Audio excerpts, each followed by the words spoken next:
नमस्कार सभी दीदियों का स्वागत है जेपी ऑनलाइन में। दीदी आप सभी के बीच कुछ क्वेश्चन लेके आ गए हैं हम, जो आगामी आने वाले आपके परीक्षा है। ये सीएलएफ सीएलएफ मैनेजर और सीएलएफ लेखापाल, जिसको सीएलएफ बुक कीपर बोलते हैं, और एमआईएस सहायक ऑपरेटर।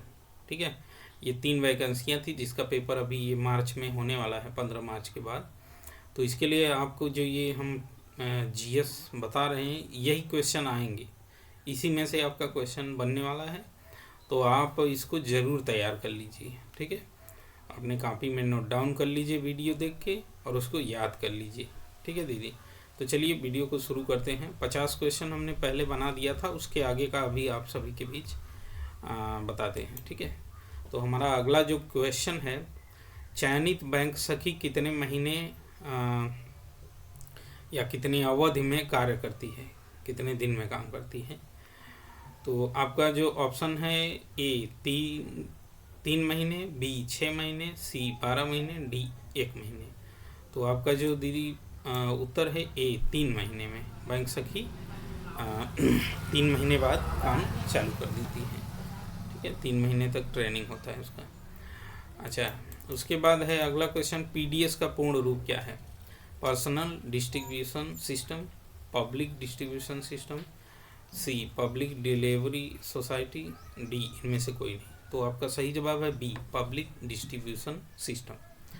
अगला जो सवाल है आपका 53 नंबर, ये आपका है बीसी सखी का पूर्ण रूप क्या है। ब्लॉक कोऑर्डिनेटर सखी, बैंक कलेक्टर सखी, ब्लॉक कॉरेस्पॉन्डेंस सखी, इनमें से कोई नहीं। तो आपका जो सही जवाब है दीदी सी, ब्लॉक कॉरेस्पॉन्डेंस सखी। अगला सवाल है, निम्नलिखित में से 5 सूत्र बताइए। ए लेखा जोखा, बी आंतरिक लेन देन, सी दोनों ए और बी, डी इनमें से कोई नहीं। तो जो ऑप्शन है, ऑप्शन के हिसाब से हमें चुनना है सी, दोनों ए और बी। लेखा जोखा भी है, आंतरिक लेन देन भी है। ठीक है, ये 5 सूत्र में आते हैं। अगला जो सवाल है हमारा, समूह में पदाधिकारी का कार्यकाल कितने वर्ष का होता है। ए 2 वर्ष, बी 3 वर्ष, सी 5 वर्ष, डी 1 वर्ष। और आपका सही जवाब है ए 2 वर्ष। अगला क्वेश्चन है, समूह में पदाधिकारी इनमें से कौन है। उपाध्यक्ष, उप सचिव, लेखापाल, इनमें से कोई नहीं। तो आपका सही जवाब है लेखपाल। समूह के पदाधिकारी इनमें से कौन है। समूह के पदाधिकारी लेखापाल होते हैं, इनमें से कोई नहीं। तो आपका जवाब जो है सी, लेखापाल। अगला सवाल जो है, आईपीआरपी का मानदेय कौन देता है। VO, SHG, CLF. और आपका जो सही जवाब है सी, सीएलएफ। आईपीआरपी का मानदेय कौन देता है, सीएलएफ। अगला सवाल जो है, स्वयं सहायता समूह का जनक कौन है। Mohammad Yunus, B Mahatma Gandhi, C Abdul Ghaffar Khan, D Mother Teresa. और आपका सही जवाब है ए, मोहम्मद यूनुस। स्वयं सहायता समूह का जनक मोहम्मद यूनुस है। चलिए देखिए अगले सवाल की तरफ चलते हैं। निम्नलिखित में से प्रधानमंत्री आवास योजना का लाभार्थी कौन हो सकता है।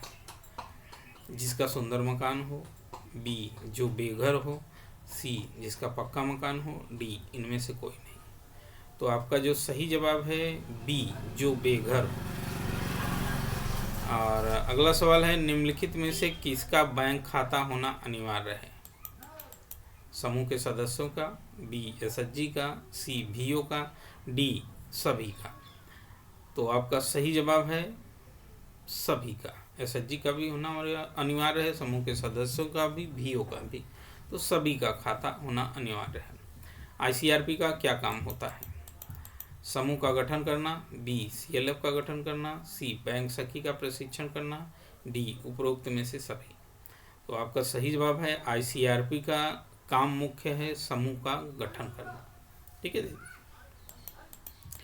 अगला जो सवाल है, समूह में कौन जुड़ सकता है। दिव्यांग, बुजुर्ग, एड्स मरीज, सभी। तो आपका जवाब है सभी लोग समूह में जुड़ सकते हैं।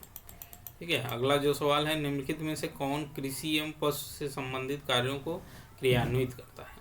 ए बैंक सखी, बी समूह सखी, सी फार्म आजीविका सखी, डी विद्युत सखी। और आपका सही जो जवाब है सी फार्म आजीविका सखी। अगला सवाल है, निम्नलिखित में से कौन वार्षिक फसल कैलेंडर तैयार करता है? ए कृषि सखी, बी विद्युत सखी, सी आजीविका सखी, डी समूह सखी। और आपका जो सही जवाब है ए कृषि सखी।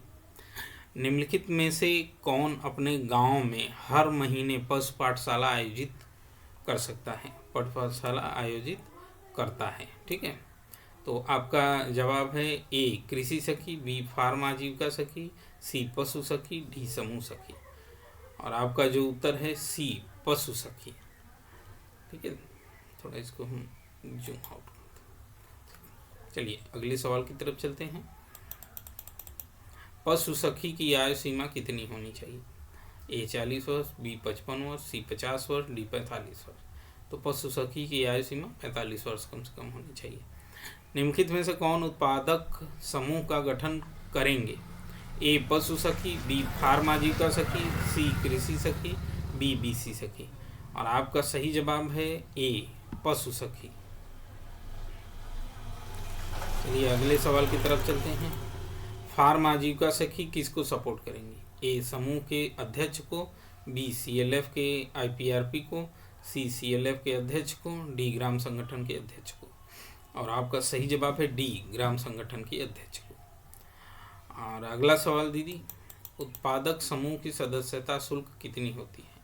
100 रुपये, 200 रुपये, 50 रुपये, 150 रुपये। तो आपका जो सही जवाब है ए है 100 रुपये।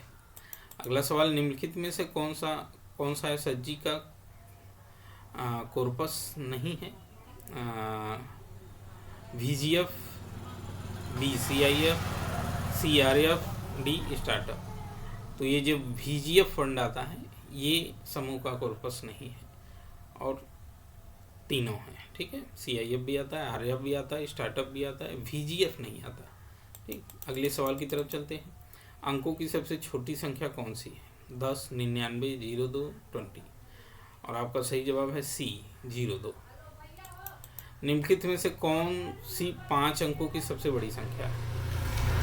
तो 5 अंकों की जो संख्याएं दी गई है उनमें से 98,254 है, 99,942 है, और 91,000 है, 91,000 है, फिर 91,999 है।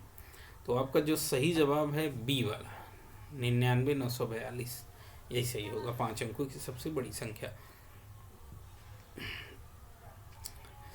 अगले सवाल की तरफ चलते हैं। 1 किलोमीटर के बराबर है 100 metre, 100 km metre, 1000 metre, 10 metre. तो 1 किलोमीटर बराबर कितना होता है? 1000 मीटर। तो आपका सी सही हो जाएगा। अगला सवाल, एक बर्तन में 4 लीटर और 800 ml दही है। 4 लीटर और 800 ml, समझिएगा। निम्नलिखित में से कौन से ml में इसका सही रूपांतरण है? 4500 ml, 4800 ml और 3800 ml, 4000 ml। तो आप समझिए 4 लीटर और 8 ml, 1 लीटर बराबर 1000 मिलीलीटर होता है। तो 4 लीटर को हम मिलीलीटर में जब बदलेंगे तो 4000 हो जाएगा, और 800 पहले से है तो 4000 और 800 मिल के 4800 हो गया। तो 4800 ml, देखिए इसमें कौन सा सही है? बी वाला सही है, तो बी वाला हमारा सही हो जाएगा, ठीक है दीदी। चलिए अगले क्वेश्चन की तरफ चलते हैं। भाषा के लिखित रूप में बात बताते हैं, बोलकर, बी लिखकर, सी ए और बी दोनों, डी इनमें से कोई नहीं। तो आपका भाषा के लिखित रूप में बात बताते हैं कैसे? लिख कर। जैसे भाषा के लिखित रूप में बात बताते हैं, जैसे हम हिंदी भाषा में लिख रहे हैं तो हिंदी में लिख के बताएंगे, तो वही बी लिख कर। प्रश्न को समझिए, थोड़ा सा घुमा दिया। अगला जो हमारा सवाल है, भारत का राष्ट्रीय पुष्प क्या है? ए कमल, बी गेंदा, सी गुलाब, डी लिली। तो आपका सही जवाब है ए कमल। 78 नंबर जो सवाल है, कौन सा राज्य भारत के सबसे पूर्वी भाग पर स्थित है? ए अरुणाचल प्रदेश, बी केरल, सी लद्दाख, डी गोवा। आपका सही जवाब है दीदी ए अरुणाचल प्रदेश। अगला सवाल है नींबू और संतरे में कौन सा विटामिन पाया जाता है? A vitamin A, B vitamin B, C vitamin D और डी विटामिन सी। और आपका सही जवाब है खट्टा जितना भी चीज़ आता है, आप इस सवाल से एक तर्क लगा सकती हैं, जितनी खट्टी चीज़ें हैं सारी खट्टी चीज़ों में विटामिन सी पाया जाता है, ये आप लोग ध्यान दीजिए। ठीक है दीदी। उत्तर प्रदेश की राजधानी है ए लखनऊ, बी पटना, सी जयपुर, डी दिल्ली। और आपका सही जवाब है ए लखनऊ। उत्तर प्रदेश की राजधानी क्या है? लखनऊ। ठीक। पृथ्वी का एकमात्र प्राकृतिक उपग्रह, ए मंगल, बी चंद्रमा, सी रोशनी, डी शुक्र। और आपका जो सही जवाब है डी चंद्रमा। शिक्षक दिवस कब मनाया जाता है? 5 सितंबर को, 4 नवंबर को, 15 अगस्त को, 26 जनवरी को। और आपका सही जवाब है ए 5 सितंबर को। ठीक है, चलिए अगले क्वेश्चन की तरफ। जापान पर परमाणु बम कब गिराया गया था? 1945 में, 1950 में, 1947 में, 1857 में। और आपका सही जवाब है दीदी ए 1945 में। कौन सा शहर जापान की राजधानी है? Tokyo, London, Dhaka, Delhi. और आपका सही जवाब है ए टोक्यो। अगला क्वेश्चन, किस देश में सूची स्तंभ पिरामिड पाए गए हैं?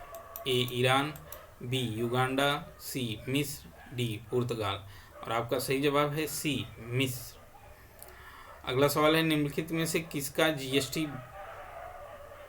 बनता है होता है? अच्छा, ए सदस्य का, बी एसएचजी का, सी सीएलएफ का, डी इनमें से कोई नहीं। तो जीएसटी दीदी सीएलएफ का बनता है, ना एसएचजी का बनता है ना सदस्य का। तो जीएसटी जो भी बनता है सीएलएफ का बनता है, क्योंकि हम सारे लोग सीएलएफ से जुड़े हुए हैं। अगला क्वेश्चन है फार्म आजीविका कैडर का भुगतान किस माध्यम से होता है? अकाउंट पे, बी एनईएफटी, आरटीजीएस, सभी। तो फार्म आजीविका कैडर का भुगतान, किसी भी कैडर का भुगतान या कोई भी भुगतान हम लोग ए अकाउंट से भी कर सकते हैं, एनईएफटी भी कर सकते हैं, आरटीजीएस भी करते हैं। तो आपका सही हो जाएगा डी वाला, डी सभी। ठीक है दीदी। अगला सवाल है वर्तमान में सामाजिक लामबंदी में कार्यरत सामुदायिक कैडर निम्नलिखित में से कौन है? स्वयं सहायता समूह खाता लेखक, समूह सखी, ग्राम संगठन खाता लेखक, उपरोक्त सभी। और आपका सही जवाब है दीदी समूह सखी, बी समूह सखी। ठीक है, तो चलिए दीदी बस इतना ही आज के लिए। मिलते हैं नेक्स्ट वीडियो में। अगर आपको ये वीडियो अच्छा लगा तो वीडियो को लाइक करिए, सब्सक्राइब करिए, प्यार दीजिए अपना। अगर इस वीडियो में प्यार दिखा आपका तो अगले 1-2 दिन में अगर आप कमेंट करेंगे तो और अच्छा वीडियो इससे, और जो क्वेश्चन नीचे बचे हुए हैं उनका भी हम वीडियो बना देंगे। तो दीदी जानकारी अच्छी लगी हो तो वीडियो को लाइक करिए, सब्सक्राइब करिए। मिलते हैं नेक्स्ट वीडियो में, तब तक के लिए जय हिंद, जय भारत, जय आजीविका।